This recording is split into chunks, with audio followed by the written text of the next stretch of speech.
السلام علیکم ورحمۃ اللہ وبرکاتہ۔ الحمدللہ، اللہ تعالیٰ کی مہربانی سے اور اس کی دی گئی توفیق کے ساتھ آج ہم سورۃ اللیل کی آیہ نمبر 13 کو دیکھیں گے۔ الحمدللہ رب العالمین، الصلاۃ والسلام علی اشرف الانبیاء والمرسلین وعلی آلہ وصحبہ اجمعین، اما بعد فاعوذ باللہ من الشیطان الرجیم، بسم اللہ الرحمن الرحیم۔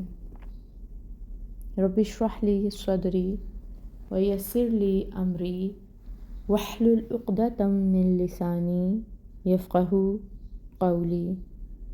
رب زدنی علما، اللہم فقہنا فی الدین، آمین یا رب العالمین۔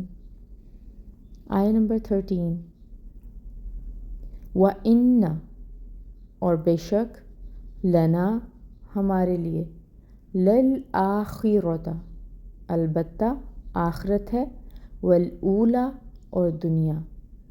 بامحاورہ ترجمہ دیکھتے ہیں۔ اور در حقیقت آخرت اور دنیا دونوں کے ہم ہی مالک ہیں۔ اس ارشاد کے بہت سے مفہوم ہیں، بہت ساری کانوٹیشنز مختلف اسکالرز نے کی ہیں۔ ہم اس کی 5 کانوٹیشنز، 5 مفہوم دیکھیں گے جو مختلف اسکالرز نے بیان کیے ہیں۔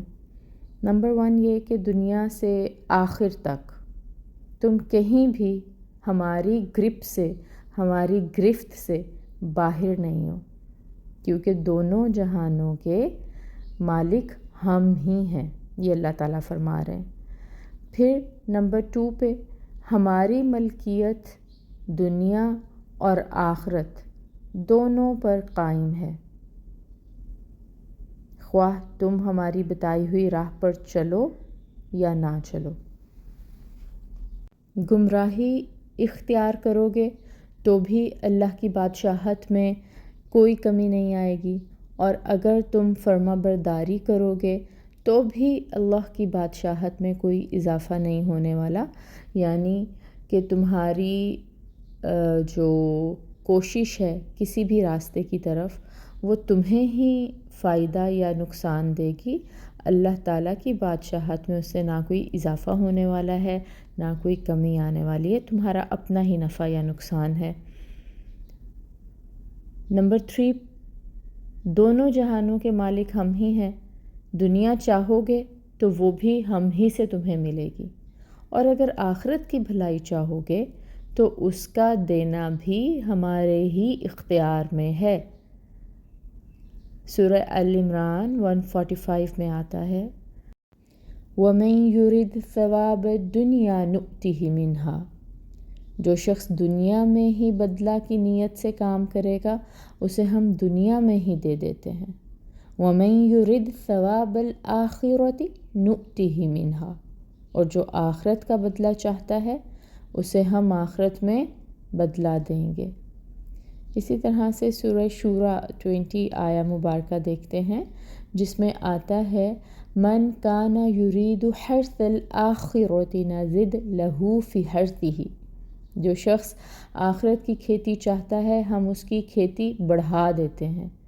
ومن کان یرید حرث الدنیا نؤتہ منہا وما لہ فی الآخرۃ من نصیب، اور جو دنیا کی کھیتی چاہتا ہے اسے اس میں سے کچھ دے دیتے ہیں اور آخرت میں اس کا کوئی حصہ نہ ہوگا۔ اب ہم دیکھتے ہیں نمبر 4 پہ، اسکالرز نے اس کا مزید کیا مفہوم بتایا ہے کہ آخرت بھی اللہ تعالیٰ کی ہے، دنیا بھی اللہ تعالیٰ کی ہے۔ اللہ تعالیٰ ہی یہ فیصلہ کرے گا کہ کون کا انسان کامیاب ہوا ہے اور کون ناکام ہوا ہے، اور دنیا میں بھی وہی فیصلہ کرتا ہے کہ کون سی قوم اب اس کی زمین پر بوجھ بننے جا رہی ہے، اور اس طرح کے بوجھ سے پھر کس طرح سے کس وقت میں اس نے زمین کو آزاد کرانا ہے، یعنی سب کی سب اتھارٹی اللہ تعالیٰ ہی کے پاس ہے۔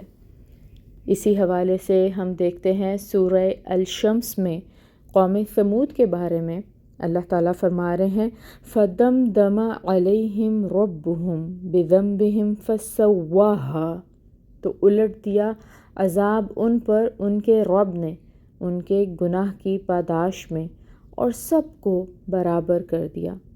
یعنی رسول آنے کے بعد، واضح نشانیاں آ جانے کے بعد، اتمام حجت جب کر دیا جائے، اس کے بعد اگر کوئی قوم اپنے کفر اور سرکشی پر ڈٹی رہے، اڑی رہے، تو پھر رب تعالیٰ انہیں کس طرح سے ملیا میٹ کر دیتے ہیں، اس کے بارے میں بتایا جا رہا ہے۔